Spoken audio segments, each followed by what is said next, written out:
Jackson Radio Show. Hey, you're listening to The Kevin Jackson Show on KJRadio.com.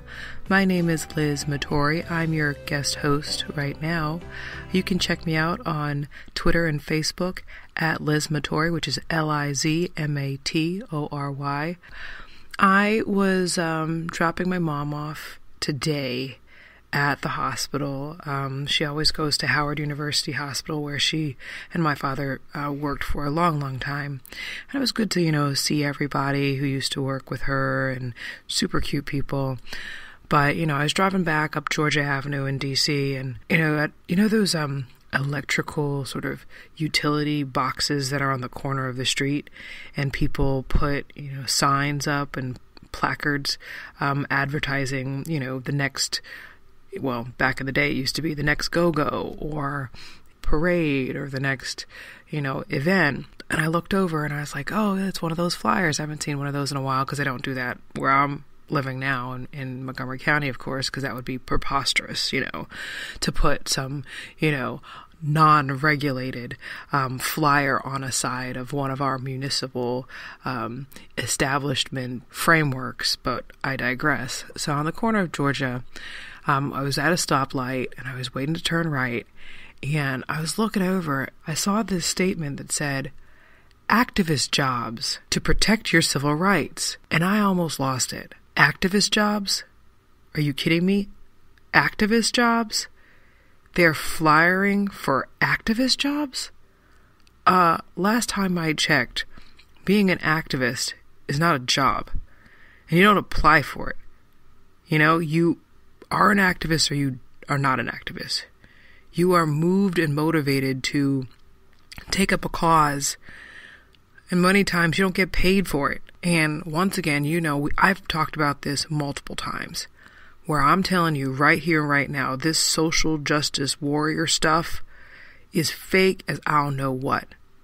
And the fact that this is happening literally on the campus of Howard University, the bedrock for the literal civil rights movement, for generations now, for 2 or 3 generations, we Howardites, that's what we call people who graduated from Howard University, have lived, breathed, fought for civil rights and actual social justice for generations. And fast forward to 2018, they are advertising for activist jobs? Oh my word. I don't even know what to do, folks. Can you believe that? It reminds me of how now all of a sudden, I don't know if you know this, but the people who picket, the unions that picket, they actually hire people minimum wage to picket for unions. Because either they don't have enough members in the unions anymore, or the union members don't have the time or don't want to picket.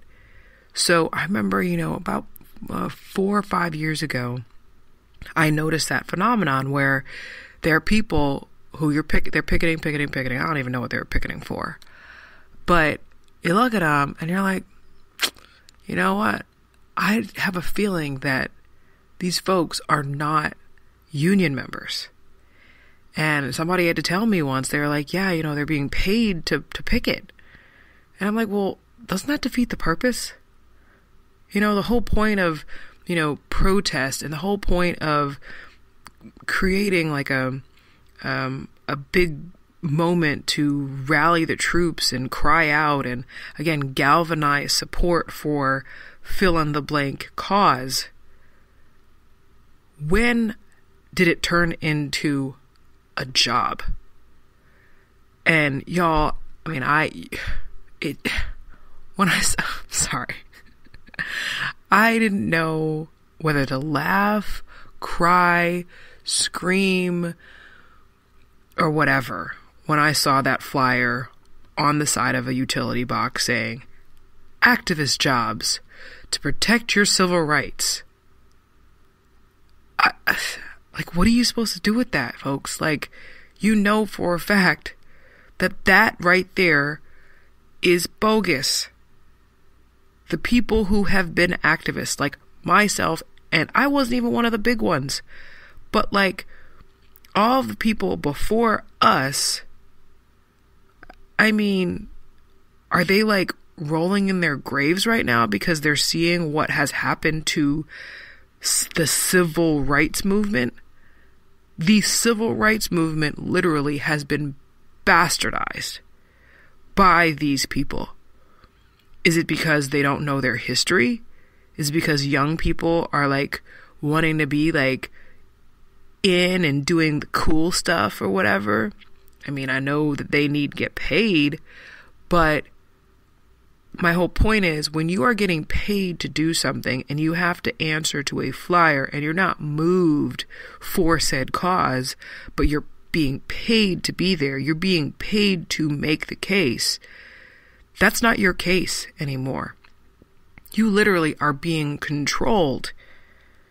There are people who are paying you to say whatever they want you to say. And you have to show up, show out, and literally act the part. Literally, that was a flyer for an acting gig. That is what that flyer signifies. And not to take away from people who have been a part of the cause and who are moved to become active.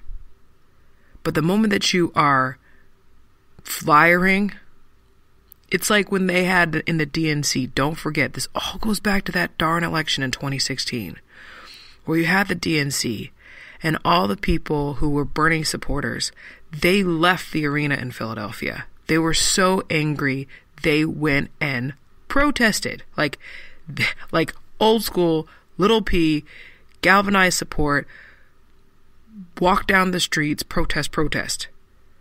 And you know for a fact that the DNC put ads for seat fillers specifically because they knew that the optics would be bad.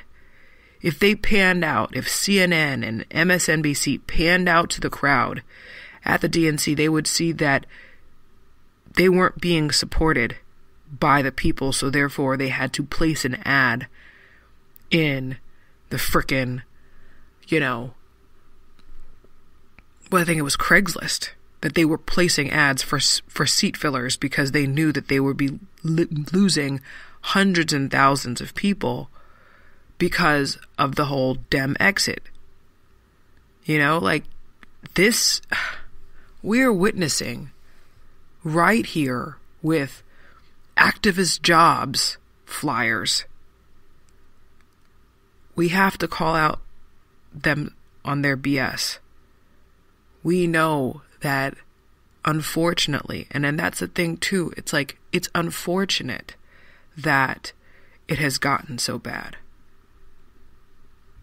I mean, really, folks, what's left? I mean, I'm all about, that's the thing, coming from my own personal history, I have always, rallied for the underdog.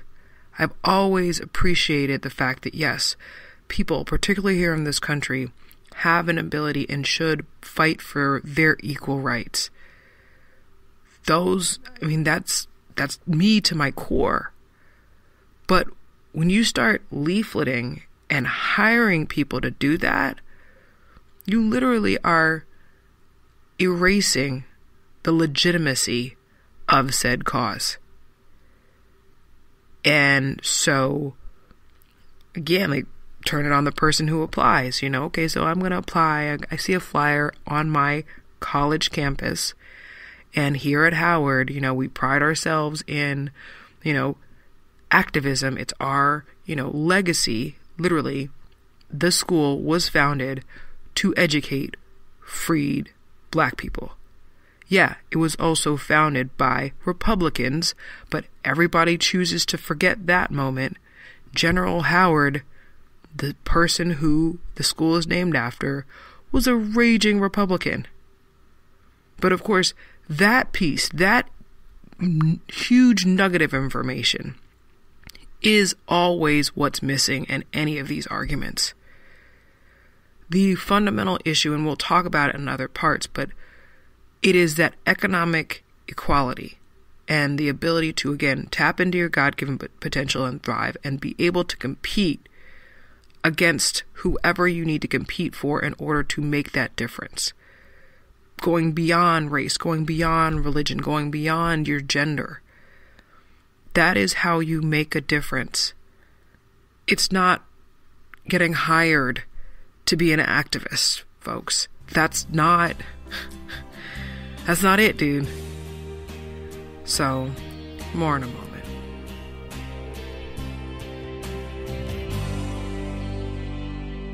Kevin Jackson on the Black Sphere Radio Network. Do you owe back taxes to the IRS or state? The secret to avoiding the IRS nightmare is to seek professional representation. My friends at Security Tax Associates provide the most cost-effective and ethical representation in the industry while helping to avoid seizures, levies, and wage garnishments. Security Tax Associates is here to ensure that the appropriate steps are taken to permanently eliminate any possibility of future tax burdens once and for all. For a free, no-obligation consultation, contact Security Tax Associates, 844-779-4177. That's 844-779-4177. 844-779-4177. Or visit them at securitytaxassociates.com.